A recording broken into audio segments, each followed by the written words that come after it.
अमृत बेला फरिश्ता बनी वतनमा बाउड्ने गरौँ। परम पिताको दर्शन पाई खुसी भई कर्ममा रम्ने गरौँ।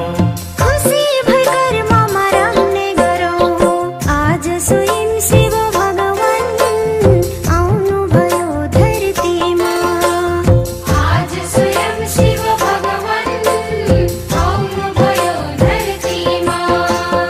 वाह मेरा बच्चा वाह भन्दै गाउनुभयो महिमा। गाउनुभयो महिमा। आज स्वयं शिव भगवान आउनुभयो धरतीमा। वाह मेरा बच्चा वाह भन्दै गाउनुभयो महिमा। गाउनुभयो महिमा। आज स्वयं शिव भगवान आउनुभयो धरतीमा।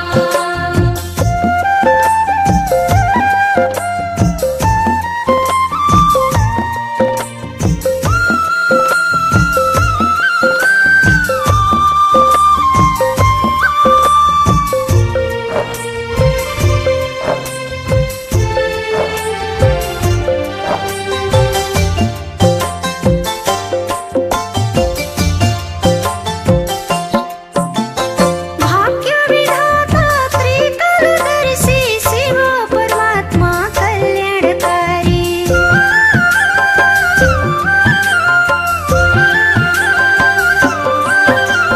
ब्रह्मको तनमा प्रवेश भई दिनुभयो सत्य ज्ञान मानवलाई।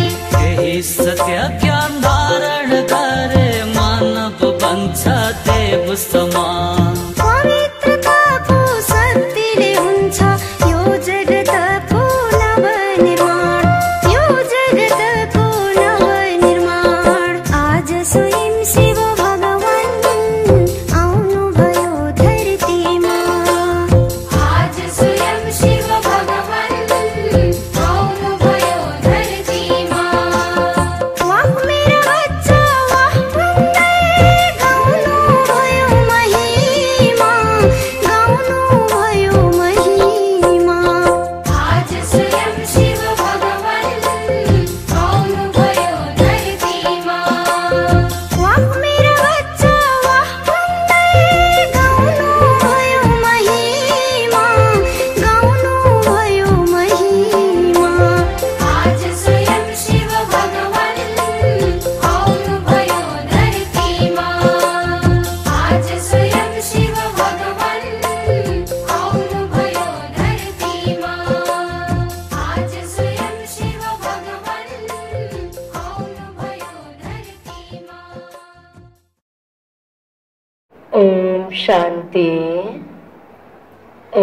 शान्ति, ओम शान्ति।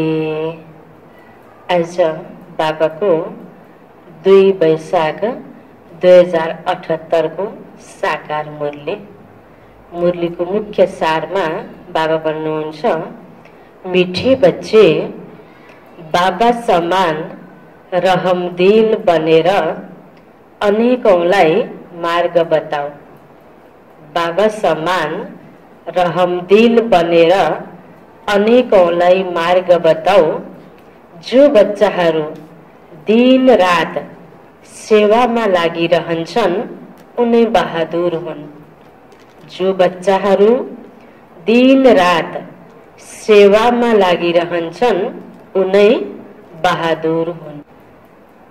बाबाले आज विशेष हामीले गर्नुपर्ने होमवर्क भनौं या यो पढाइको या हाम्रो यो जीवनको कर्तव्य भनौं याद दिलाउँदै हुनुहुन्छ।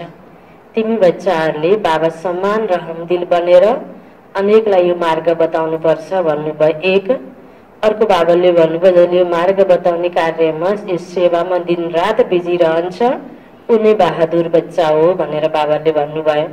किनकि बाबा रहमदिल बनेर यति बेला हामी बच्चाहरूलाई यो मार्गमा बाबाले पढाइरहनु भएको छ।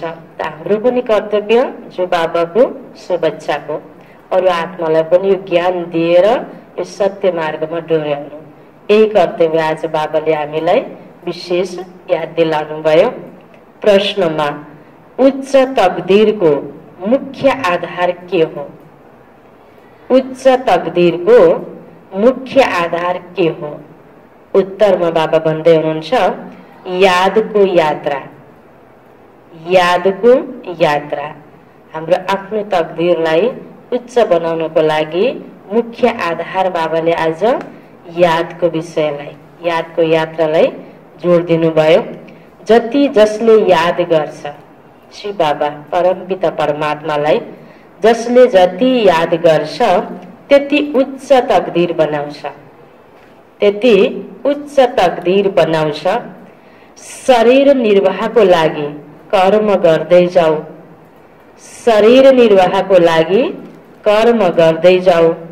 बाबा र वर्षालाई याद गरिरह, तब तकदीर उच्च बन्दै जान्छ, तकदीर उच्च बन्दै जान्छ। बाबाले भन्नुभयो, हामी हरेक मनुष्य आत्माले, हामी बाबाको बच्चाहरूले कर्म त गर्नु छ शरीर निर्वाहको लागि। कर्म गर्दै गर्दा बाबाले भन्नुभयो, बाबा र बाबाबाट हुने प्राप्ति वर्षालाई पनि तिमीले याद गरिराख्यौ भने तिम्रो तकदीर उच्च बन्दै जान्छ भन्नुभयो।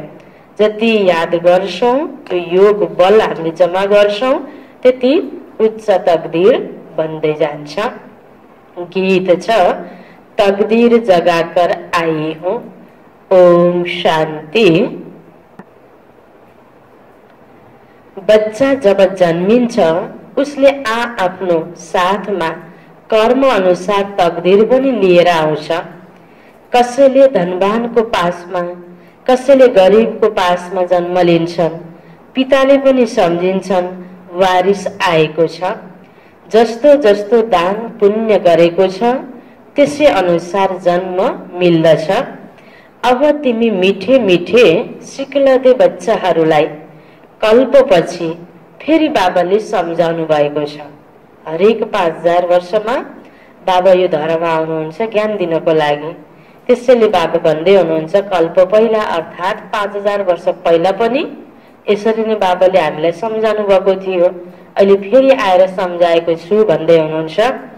बच्चाहरूले पनि जानेका छन् हामी आफ्नो तकदीर लिएर आएका छौं, स्वर्गको बादशाहीको तकदीर लिएर आएका छौं।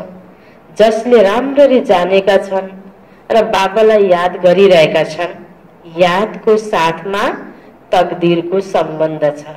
जसरी दुनियाँमा कसैको कोही बच्चाहरूको गरिबको कोखमा जन्म हुन्छ, कसैको धनीको कोखमा जन्म हुन्छ, कसैकोलाई कुन वातावरणमा कुन ठाउँमा जन्म हुन्छ, कसैको कुनै ठाउँमा। त्यसको पछाडि रहस्य के छ त भन्दा अघिल्लो जन्ममा उनले कुन ठाउँमा जन्म लिएर कस्तो प्रकारको कर्म गरेको थियो, उसको कर्मको हिसाब किताबले जो तकदीर बनेको छ त्यो सँगसँगै उनले अर्को जन्ममा लिएर आयो। त्यो आधार मल्ल अहिले घर परिवार त्यही परिवेश या त्यही प्रकारको धनमा अब गरिब हुने कि धनी हुने कि स्वस्थ तन प्राप्त गर्ने कि अस्वस्थ राम्रो नराम्रो सबै कुराको आधार भनेको अघिल्लो जन्मको कर्मले पनि खेल खेल्ने हुनाले जसको पनि जन्म हुन्छ कुनै पनि ठाउँमा कसैको पनि कोखमा आफ्नो तकदिर लिएर आएको हुन्छ। त्यसैले त एउटै खानपिन दिनौँ खाइरहेको, एउटै मातापिताको पालनामा पलिरहेको, एउटै गुरुसँग शिक्षा लिइरहेको, सँगै बसेका दाजुभाइ दिदीबहिनीको पनि स्वभाव संस्कार फरक हुन्छ। उनीहरूले जीवनमा भोग्नुपर्ने भोगाइहरू प्राप्तिहरू फरक फरक हुन्छ नि, किन तकदिरको पनि भूमिका हुन्छ। बाबा यो कुरा हामीलाई बुझाउँदै हुनुहुन्छ। त्यसकारण यहाँ हामीले पनि जति बाबालाई याद गर्छौँ, जति शिक्षा बाबासँग हासिल गरिरहेका छौँ, यो सबै सुनिरहने हामी बच्चाहरूको सबैको तकदिर एउटै छैन। हाम्रो हरेक अघि पछिका कर्मका जो लेखाजोखाहरू छन्, हाम्रो साथमा जो तकदिर छ त्यसमा फरक पर्छ। फेरि पनि अझै राम्रो बनाउनको लागि बाबाले भन्नुभयो अझै अहिले श्रेष्ठ कर्म बाबाको यादमा जति हामीले जोड दिन्छौँ त्यति हाम्रो तकदिर राम्रो बन्छ।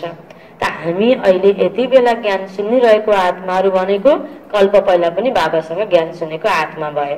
त्यसको त्यो तकदिर हामीले अहिले लिएर आएका छौँ र बाबाको यो ब्राह्मण परिवारमा हाम्रो जन्म भयो। त्यसकारण बाबा भन्नुहुन्छ यसमा अहिले पनि तिमीले जति सक्यो याद गर त तिम्रो तकदिर उच्च हुन्छ भन्दै हुनुहुन्छ बाबा। जन्म लिएका छौ त्यसैले बाबाको याद पनि हुनुपर्छ। यादको साथमा तकदिरको सम्बन्ध छ। जति याद गर्छन् त्यति तकदिर उच्च बन्छ। कति सहज कुरा छ। सेकेन्डमा जीवन मुक्ति मिल्छ। तिमी आएका छौ सुखधामको तकदिर प्राप्त गर्न। अहिले हरेकले पुरुषार्थ गरिरहेका छन्, हरेकले आफूलाई देखिरहेका छन्। मैले कसरी पुरुषार्थ गरिरहेको छु, जसरी मम्मा बाबा र सेवादारी बच्चाहरूले पुरुषार्थ गर्छन् उनलाई फलो गर्नुपर्छ। सबैलाई बाबाको परिचय दिनुपर्छ। बाबाको परिचय दियो भने रचनाको आदि मध्य अन्त्यको पनि आउँछ। बाबाको सँगसँगै रचनाको ज्ञान जो बाबाले दिनुभएको छ त्यो पनि सँगसँगै आउँछ। ऋषि मुनि आदि कसैले पनि रचयिता र रचनाको आदि मध्य अन्त्यको ज्ञान दिन सक्दैनन्। जुन ज्ञान यति बेला बाबाले दिइरहनु भएको छ, हामीलाई बुझाइरहनु भएको छ। अहिले तिम्रो बुद्धिमा सारा चक्र स्मृतिमा रहन्छ। दुनियाँमा कसैले पनि बाबा र वर्षालाई जानेका छैनन्। तिमी बच्चाहरूले अब बाबा र आफ्नो तकदिरलाई जानेका छौ। अब बाबालाई याद गर्नु छ। शरीर निर्वाहको लागि कर्म पनि गर्नु छ, घरबार पनि सम्हाल्नु छ। कोही निर्बन्धन छ भने उसले राम्रो सेवा गर्न सक्छ। बाल बच्चाहरू कोही छैनन् भने उसलाई सेवा गर्ने राम्रो अवसर हुन्छ। स्त्रीलाई पति वा बच्चाहरूको बन्धन हुन्छ। यदि बच्चाहरू छैनन् भने बन्धन मुक्त भए नि, उनीहरू वानप्रस्थी जस्तै भए। फेरि मुक्तिधाममा जानको लागि सङ्ग पनि चाहिन्छ। भक्ति मार्गमा त सङ्गत मिल्छ साधुहरू आदिको, निर्वृत्ति मार्गकाको।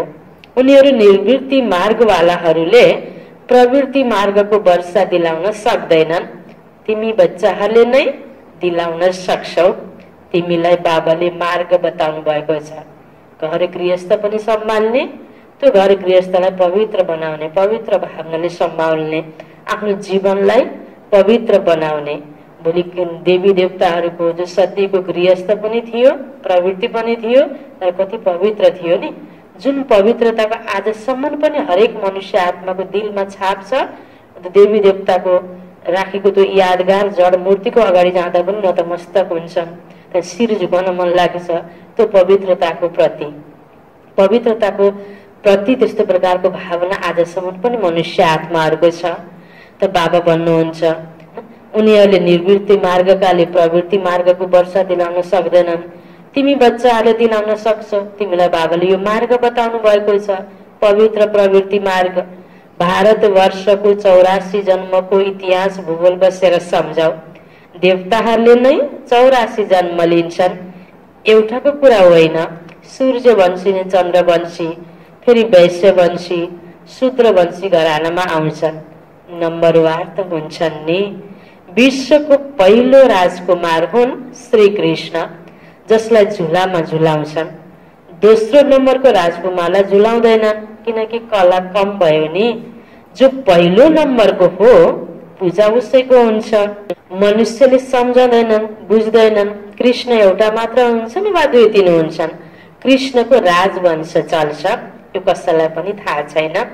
पूजा केवल नम्बर 1 को हुन्छ। अंक त नम्बर 1 नै मिल्छ। त्यसैले पुरुषार्थ यस्तो गर्नुपर्छ, किन म पहिलो नम्बरमा नआऊ, मम्मा बाबालाई अनुसरण गरौं, उनको राजधानी लिऊं। जसले राम्ररी सेवा गर्छन् उनीहरूले राम्रो महाराजाको घरमा जन्म लिन्छन्। त्यहाँ त हुन्छन् नै महाराजा महारानी। सतयुगमा त्यस समयमा कुनै राजा रानीको टाइटल हुँदैन, त्यो पछि मात्र सुरु हुन्छ। द्वापरदेखि जब पतित बन्छन् अनि ती मध्ये धेरै सम्पत्ति भएकाहरूलाई राजा भनिन्छ। अनि महाराजाको मान कम हुन्छ, प्राय लोप हुन्छ। फेरि जब भक्ति मार्ग हुन्छ तब गरिब धनवानमा त फरक हुन्छ नै। अहिले तिमी बच्चाहरूले नै शिव बाबालाई याद गर्छौ र उहाँबाट वर्षा लिइरहेका छौ।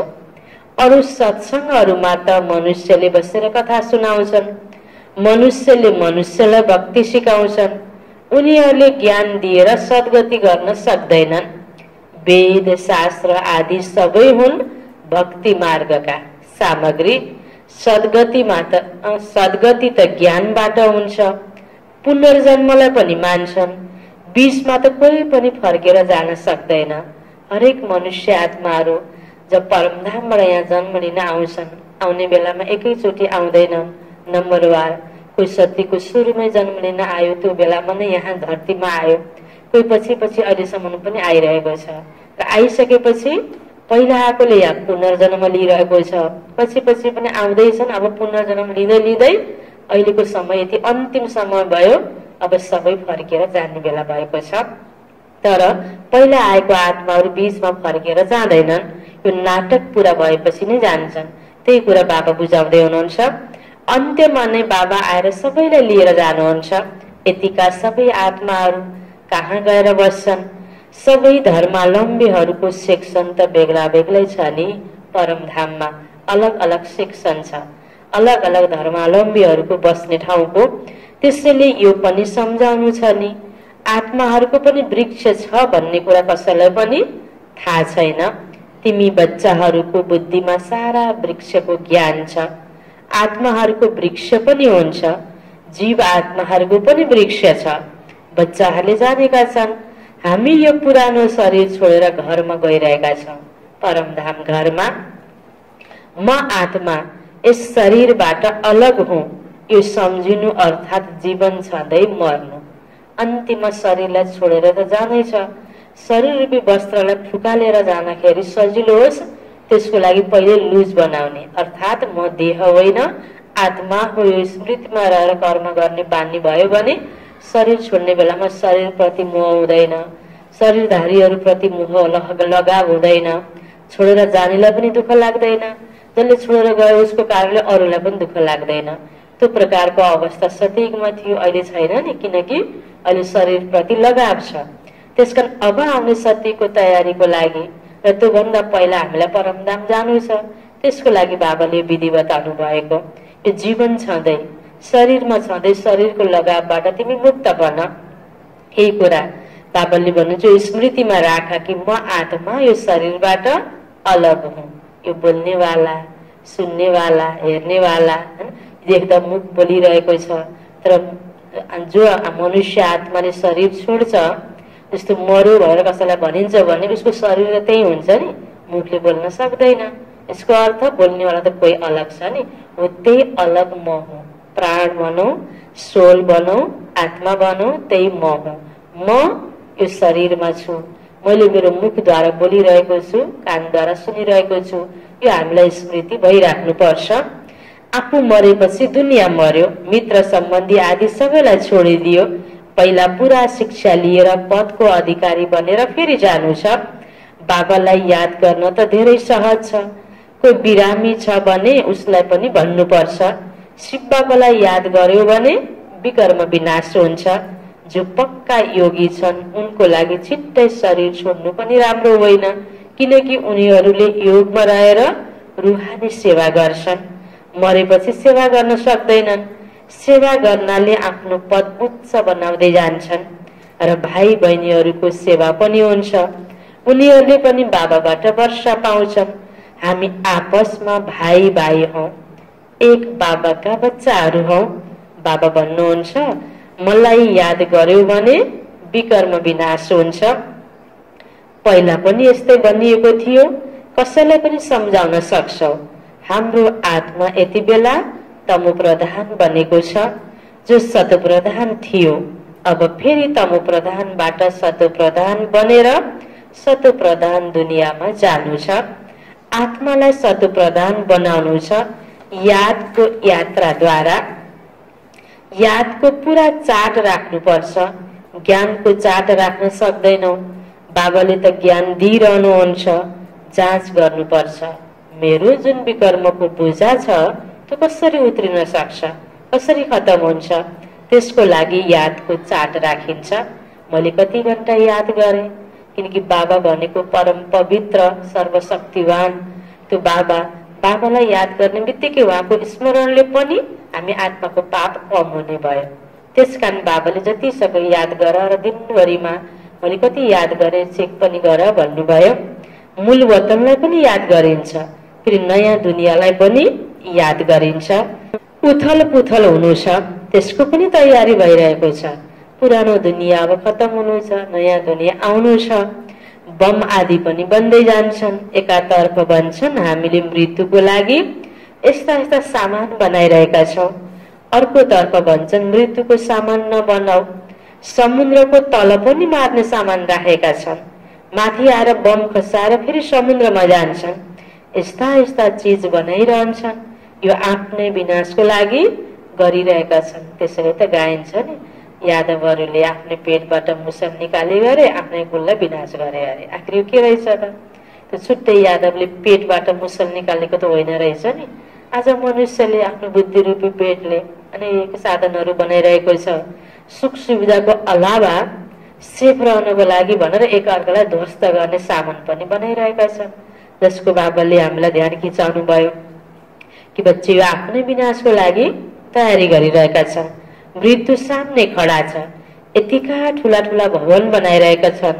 तिमीलाई थाहा छ यो सबै माटोमा मिलेर जान्छ, किनकि किनकी दबिरहेकी धुलमे, जसको कसैको धुलोमा दबिरहन्छ, कसैको चोरले लैजान्छ, कसैको राजाले खान्छ, कसैको आगो लाग्छ। सफल कसको हुन्छ? जसले राम्रो कार्यमा प्रयोग गर्छ। त बाबा त भन्नुहुन्छ बच्ची अब लडाईँ अवश्य हुन्छ। कोसिस गरेर सबैको पकेट खाली गर्नेछन्। चोर पनि कति घुस्छन्, लडाईँको लागि कति खर्च गर्छन्। यो सबै माटोमा मिलेर जान्छ। भवन आदि पनि ढल्छ। बम आदि खस्नाले सृष्टिको 3 भाग खत्तम हुन्छ, बाँकी 1 भाग बच्छ। भारतवर्ष 1 भागमा छ। त्यसैले शास्त्रमा पनि भनिएको छ भारत खण्ड अविनाशी खण्ड भनिएको छ। अहिलेको मात्र भारत त बाबाले भन्नु भएन। यो भारत र यो आसपासको त्यसभित्र नेपाल पनि पर्छ। सबै जो भारत नामले सतयुगमा थियो, त्यसैले त शास्त्रमा भारत उत्तराखण्डे नमः भनेर नेपाललाई पनि त्यसरी भनिएको छ। यो भारतवर्ष भनेको सतयुगी भारत। त बाबाले भन्नुहुन्छ यो अविनाशी भाग बच्छ, बाँकी त सबै पछि आएका हुन्। जति जनसङ्ख्या बढ्दै गयो, बस्नको लागि फेरि खोजी हुँदै गयो। अब भारतवर्षको भाग मात्रै बच्छ। मृत्यु त सबैको हुनु नै छ, किनभने हामीले अब बाबाबाट पुरा वर्ष नलिने त। त्यसैले बाबा भन्नुहुन्छ लौकिक सम्बन्धीहरूसँग पनि सम्बन्ध निर्वाह गर्नुपर्छ। बाँकी बन्धन छैन भने बाबाले राय दिनुहुन्छ किन सेवामा लाग्दैनौ। स्वतन्त्र छौ भने धेरैको उद्धार गर्न सक्छौ। ठिक छ, कतै बाहिर जाँदैनौ भने पनि आफ्ना मित्र सम्बन्धीहरूको नै सेवा गर्नुपर्छ। पहिला भन्थ्यौ बाबा हामीलाई दया गर्नुहोस्, अब त तिमीलाई मार्ग मिलेको छ, त्यसैले अरूमाथि दया गर्नुपर्छ। जसरी बाबाले दया गर्नुहुन्छ, बाबा भन्नुहुन्छ मलाई याद गर्यो भने तिम्रो विकर्म विनाश हुन्छ। सन्यासीहरूले त हठयोग आदिको कति मेहनत गर्छ, हठ क्रियाहरू कति गर्छन्। यहाँ त यो केही छैन, केवल याद गर्यो भने पाप भस्म हुन्छ। यहाँ मनको भूमिका छ, बुद्धिको भूमिका छ। मनै मन सोच्न त सजिलो हुन्छ नि। त बाबा भन्नुहुन्छ तिमीलाई शारीरिक कष्ट पनि यहाँ केही छैन, यो योगमा यसमा कुनै कष्ट छैन, केवल यादको यात्राको कुरा हो। उठ बस, कर्म इन्द्रियद्वारा कर्म पनि गर, केवल बुद्धिको योग बाबासँग लगाऊ। सच्चा सच्चा प्रियतममा बन्नु छ। उहाँ प्रियतमका प्रियतम शिव बाबा प्रियतम। हामी सबै आत्माहरू, बच्चाहरू स्वयं भन्नुहुन्छ, हे प्रियतमाहरू, हे बच्चाहरू, भक्ति मार्गमा त धेरै याद गर्यो, तर अहिले म प्रियतमलाई याद गर्यो भने तिम्रा पाप भस्म हुन्छन्। म ग्यारेन्टी गर्छु। कुनै कुनै कुरा त शास्त्रमा पनि छन्। भगवानद्वारा गीता सुन्नाले तिमीले जीवन मुक्ति पाउँछौ। मनुष्यद्वारा गीता सुन्नाले जीवन बन्धनमा आएका हौ, सिँढी झर्दै आएका हौ। हरेक कुरामा विचार सागर मन्थन गर्नुपर्छ, आफ्नो बुद्धि चलाउनु पर्छ।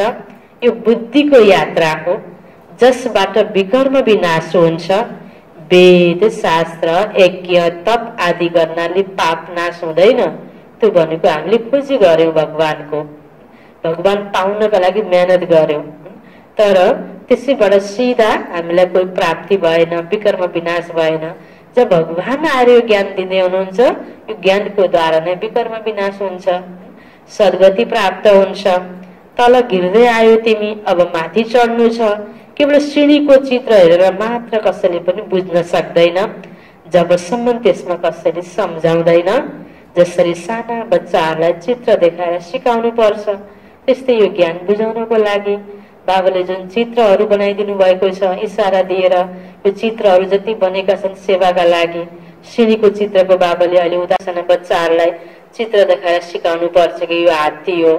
जब हात्ती देख्छन् अनि चित्र पनि याद आउँछ। त्यस्तै ज्ञान दिँदै गर्दा चित्र देखाउँदै जाने, ज्ञान दिँदै जाने।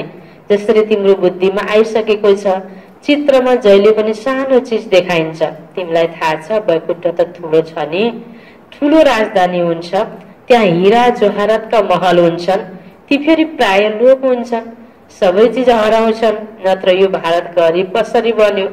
धनवानबाट गरिब, गरिबबाट धनवान बन्नु छ, चक्र चलिरहन्छ। यो ड्रामा बनी बनाउँछ, त्यसैले सिँढीमा सम्झाइन्छ। नयाँ नयाँ आउँछन्, उनलाई सम्झाउनाले अभ्यास हुन्छ, मुख पनि चल्छ, फुल्छ। बच्चाहरूलाई सेवा लायक बनाइन्छ। कति सेन्टरमा त धेरै बच्चाहरूले अशान्ति फैलाइरहन्छ, बुद्धिको बाहर भड्किन्छ, त्यसैले नोक्सान गर्छन्। हामी बाबालाई याद गर्न बस्छौँ सङ्गठनमा, मनमा बाबाको चिन्तन भएन, यो ज्ञानको चिन्तन भएन, आवश्यक कर्तव्यको चिन्तन भएन, सेवा सम्बन्धी भने फाल्तु कुरा सोच्यो भने बाबाले के भन्नुभयो, त्यसले अशान्तिको वातावरण बन्छ। यस्तो नहोस्, बाबा हामीलाई सतर्क गराउँदै हुनुहुन्छ। वायुमण्डल बिगार्छ, नम्बर भाग त छन् नि। फेरि बाबा भन्नुहुन्छ तिमीले पढेनौ, त्यसैले हेर आफ्नो यो हालत भयो। दिन प्रतिदिन धेरै साक्षात्कार भइरहन्छन्, पाप गर्नेलाई सजाय पनि मिलिरहन्छ। फेरि भन्छन् अनाहकमा मैले पाप गरेँ। बाबालाई सुनाएर प्रायश्चित गर्नाले केही कम हुन सक्छ, नत्र वृद्धि भइरहन्छ। यस्तो भइरहन्छ, स्वयं पनि महसुस गर्छन्। फेरि भन्छन् मेरो यो बानी मेटिँदैन, यसभन्दा त घरमा गएर बस्छु। कसैले त राम्रो सेवा गर्छन्, कसैले डिससर्भिस पनि गर्छन्। हाम्रो सेनामा को बहादुर छ? यो बाबा बसेर नाम बताउनुहुन्छ। बाँकी लडाई आदिको त यहाँ कुरा छैन, यो हो बेहदको कुरा। राम्रा बच्चाहरूको बाबाले अवश्य महिमा गर्नुहुन्छ। बच्चाहरू धेरै दयावान, कल्याणकारी बन्नुपर्छ, अन्धाहरूको लट्ठी बन्नुपर्छ, सबैलाई मार्ग बताउनु पर्छ। बाबालाई याद गर्यो भने विकर्म विनाश हुन्छ। पाप आत्मा र पुण्य आत्मा भनिन्छ नि, यस्तो कहाँ हो र? आफै भित्र परमात्मा हुनुहुन्छ वा आत्मा कुनै परमात्मा बन्छ हैन? आत्मा से परमात्मा भन्नु यो गलत भयो, कहाँ हुन्छ र? बाबा भन्दै हुनुहुन्छ पाप आत्मा पुण्य आत्मा भनिन्छ, परमात्मा त पाप आत्मा पुण्य आत्मा भन्नुहुन्न। आत्माको अवस्था यस्तो बन्छ। त बाबा भन्नुहुन्छ आत्मा कुनै परमात्मा बन्छ, यो सबै गलत हो। परमात्मा पापमा पाप कहाँ लाग्छ र? उहाँको त ड्रामामा पाठ छ सेवा गर्ने। मनुष्य नै पाप आत्मा बन्छन्, पुण्य आत्मा बन्छन्, तर परमात्मा होइन। जो सत प्रधान थिए उनी तमो प्रधान बनेका छन्। उनको तनमा बाबा बसेर सत प्रधान बनाउनुहुन्छ भने उहाँको मतमा चल्नुपर्छ नि। अहिले बाबाले तिमी बच्चाहरूलाई विशाल बुद्धि बनाउनु भएको छ। अहिले तिमीलाई थाहा छ राजधानी कसरी स्थापना भइरहेको छ। बाबाले नै ब्रह्मा तनमा आएर ब्रह्मा मुख वंशावली बच्चाहरूलाई राजयोग सिकाएर देवी देवता बनाउनुहुन्छ। फेरि पुनर्जन्म लिएर सिँढी झर्छन्। अब फेरि सबै रिपिट गर्नुपर्छ। बाबाले फेरि ब्रह्माद्वारा स्थापना गरिरहनु भएको छ। योग बलबाट तिमीले 5 विकारमाथि विजय प्राप्त गरेर जगत जीत बन्छौ। बाँकी लडाई आदिको कुनै कुरा छैन। अच्छा, मिठे मिठे सिकिलदे बच्चाहरू प्रति माता पिता बाप दादाको याद प्यार एवं गुड मर्निङ। रुहानी बाबाको रुहानी बच्चाहरूलाई नमस्ते। रुहानी बच्चाहरूको रुहानी बाबालाई गुड मर्निङ, नमस्ते नमस्ते। धारणाको लागि मुख्य सार पहिलो पोइन्टमा बन्धन मुक्त बनेर बाबाको सेवामा लाग्नुपर्छ, तब नै उच्च तकदीर बन्छ। दयावान बनेर अनेकौंलाई मार्ग बताउनु छ, अन्धाहरूको लट्ठी बन्नु छ।